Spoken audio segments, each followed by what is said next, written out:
আগে Elon Musk Narendra মোদীর সঙ্গে বৈঠক করেছেন। এর পরপরই হচ্ছে ডক্টর ইউনূসকে ফোন দিলেন। আপনার কাছে কি মনে হয় বিষয়টি কি আসলে কাকতালীয়, নাকি এখানে আসলেই বাংলাদেশের স্বার্থ সংশ্লিষ্ট নানাবিধ বিষয় জড়িত আছে? আমেরিকার কথা আমরা আগেও শুনছি যে ট্রাম্প নাকি এদিকে লক্ষ্য করতেছেন কিভাবে ইউনুসকে সরানো যায়, কি করা যায়। I think these are just কথার কথাই চলতেছে, এই ধরনের কোনো সম্ভাবনাই আমি দেখি না। আগামী দিনে নতুন সরকারের যখনই গঠন হবে তখনও ইন্ডিয়ার এত স্ট্রং রোল থাকবে না, because Bangladesh is an independent country and we are doing better than them. Professor Yunus আসার পরে তাকে যেভাবে রিসেপশন দেওয়া হয়েছে, তাকে যেভাবে গ্রহণ করা হয়েছে, সেটা extra ordinary. It is not because of Bangladesh, it is because of the way Professor Yunus is. আজকে ট্রাম্প এবং নরেন্দ্র মোদীর একটি বৈঠক ছিল। বৈঠক শেষে দুজন সংবাদ সম্মেলন করেছেন। খোলামেলা অনেক কথা উঠে এসেছে, সেখানে বাংলাদেশের প্রসঙ্গটাও এসেছে।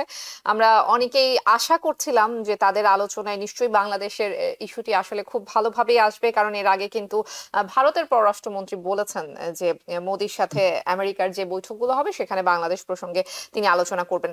ভেতরের খবর হয়তো সবকিছু আমরা বিস্তারিত জানি না, বাইরে থেকে আসলে আমরা যতটুকু জানতে পেরেছি, ট্রাম্প বলেছেন বাংলাদেশের সরকার পরিবর্তনে আমেরিকার ডিপ স্টেটের কোনো ভূমিকা নেই। তবে নরেন্দ্র মোদী এই বিষয়ে কোনো মন্তব্য করেননি।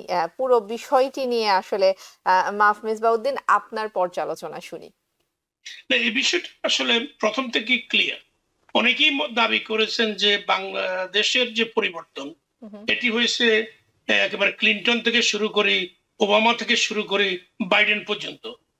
The understanding I have about American politics the last 40 years, আমি ডেমোক্রেটদের সাথে মোটামুটি জড়িত অনেকদিন যাবত, কিন্তু আমি কখনো মনে করি নাই যে সেই politics has something to do. তবে প্রফেসর ইউনুস আসার পরে তাকে যেভাবে রিসেপশন দেওয়া হয়েছে, তাকে যেভাবে গ্রহণ করা হয়েছে, সেটা extra ordinary. It is not because of Bangladesh, it is because of the way professor Yunus is. He is very famous world wide. পৃথিবীর অলিম্পিক গুলো তাদের দিয়ে উদ্বোধন করানো হয়। পৃথিবীর এমন কোনো ইউনিভার্সিটি নাই যেখানে তাকে ইনভাইট করে না। তো সেই কারণে আমরা যে বেনিফিটটা পাচ্ছি ওয়ার্ল্ড ওয়াইড, তার যে রিকগনিশন, সেটা আমরা পাচ্ছি। মোদি এবং ট্রাম্পের যে আলোচনার মাধ্যমে তারা অ্যাভয়েড করতে চাইছেন, I think that was the right thing they did, because it is not their part, it is not their issue, it is not their subject. We have a country 53 years old. We have run this country for a long time now. Of course, আমরা তো কিছু ভুল করবই, এবং সেই ভুলের মাসুল হিসেবে গত 15 বছর পরে এখন এই ধরনের একটা পরিবর্তন এসে প্রফেসর ইউনূস সাহেবের দায়িত্ব আছে। আমি যেটা মনে করি, ইন্ডিয়া ভিতরে ভিতরে তারা অনেক রোল প্লে করতেছে, যেটা তাদের মোটামুটি যেভাবে তারা ওই ওই এলাকাটাকে কন্ট্রোল করার চেষ্টা করতেছে, from Kashmir to the Nepal, to the Bhutan, to the Sikkim, everywhere, even Sri Lanka, even Burma. They will do that because it is the region. They are powerful. They are economically very strong now, so they will do. But what we are saying that India should not mess with Bangladesh, because Bangladesh does not owe them. They got more benefit from Bangladesh than the Bangladesh itself because of their after this things happen, you know, that police department could not be reinstated because all the police, those who are running, those who are the part of the police department, they flew. Even I heard that still today people are leaving dozens from Bangladesh to India. So the involvement they already have, that is beyond and above the expectation. I think আগামী দিনে নতুন সরকারের যখনই গঠন হবে তখনও ইন্ডিয়ার এত স্ট্রং রোল থাকবে না, because Bangladesh is an independent country and we are doing better than them. I am talking in a general scale. Our population is better in economically than the whole Indian population. আপনি জানেন ইন্ডিয়ানেতে even health বিষয়ের যেসব সুযোগ সুবিধা সেটা ইন্ডিয়াতে নাই।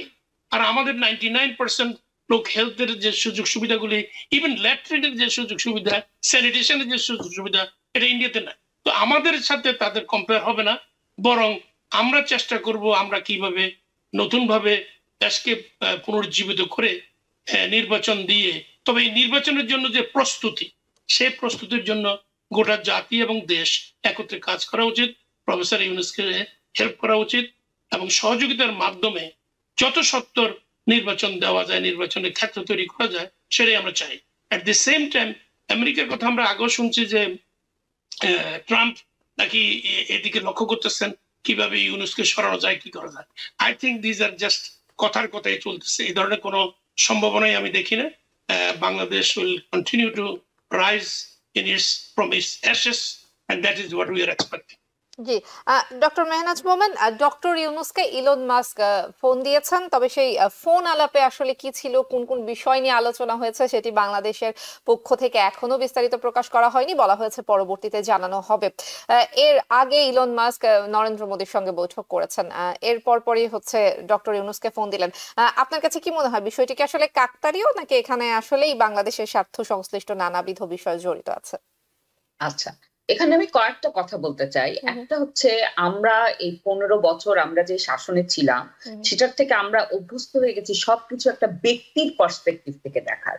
কিন্তু আমরা যখন এরকম বাংলাদেশ বলেন, ভারত বলেন, যুক্তরাষ্ট্র বলেন, এগুলো নিয়ে কথা বলছি, এগুলো প্রত্যেকটা দেশের কিন্তু তাদের নিজেদের স্টেট, নিজেদের পলিসি আছে। ব্যক্তি যে জায়গাতেই থাকুক না কেন, বা ব্যক্তির অদল বদলের সাথেও পলিসির অত বড় অদল বদল হয় না।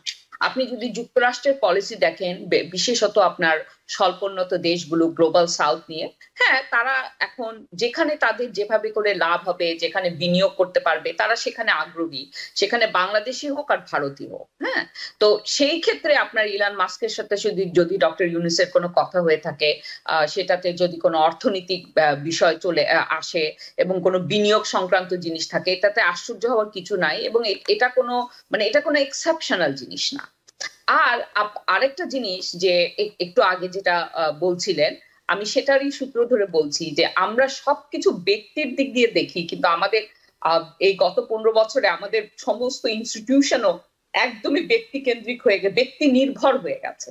সেই জন্য এখন রাতারাতি কোনো সংস্কার করে এটাকে আবার একটা ইনস্টিটিউশনকে জোরালো করা, এটা সাংঘাতিক একটা বড় ডিমান্ড এবং সাংঘাতিক চ্যালেঞ্জিং একটা জিনিস। এখানে ডক্টর ইউনূস উনি যেই হন না কেন, মানে কারো পক্ষে এটা এককভাবে করা সম্ভব না, কারণ এটা শুধু এই পরিবর্তনটার জন্য একটা বিরাট একটা কালচার পরিবর্তনের দরকার। তো এখন এটা এখন আশা করতে চাই যে এটা হবে, কিন্তু এটা কোনোভাবে এটা দ্রুত গতিতে হয়ে যাবে এটা সম্ভবই না। এটার জন্য একটা সময় দিতে হবে, এটাও ধীরে হবে। আরেকটা কথা বলতে চাই যে যুক্তরাষ্ট্র কিন্তু সবসময় আপনার বিভিন্ন দেশের রাজনীতিতে ইন্টারফিয়ার করে এবং সেগুলোর ফল বেশিরভাগ সময় ভালো হয় না। আমরা অবশ্যই সব দেশের সাথে, যুক্তরাষ্ট্র, ভারত, চীন, সবার সাথে ভালো সম্পর্ক চাই, কিন্তু আমাদের অবশ্য এই সাবধানতা অবলম্বন করতে হবে যে এই ভালো সম্পর্কের মানে রাস্তা ধরে, সূত্র ধরে, যাতে কোনো অনভিপ্রেত আপনার কি বলবো, মানে ইনফ্লুয়েন্স না আসে। সেটা ভারত থেকে আসলেও ক্ষতিকর, চীন থেকে আসলেও ক্ষতিকর, যুক্তরাষ্ট্র থেকে আসলেও ক্ষতিকর। কাজে এখন আমরা এমন একটা ভালনারেবল অবস্থায় আছি, অনেক রকম দিকে আমাদের ভবিষ্যৎ কি হবে এখনো আমরা জানি না। এই ইনস্টেবিলিটির মধ্যে যেসব ডিসিশন গুলো নিতে হবে, এগুলো খুব সাবধানে নিতে হবে আর কি। নিউ ইয়র্ক থেকে সম্প্রচারিত TVN 24 টেলিভিশন, বিশ্বজুড়ে বাঙালির কণ্ঠস্বর।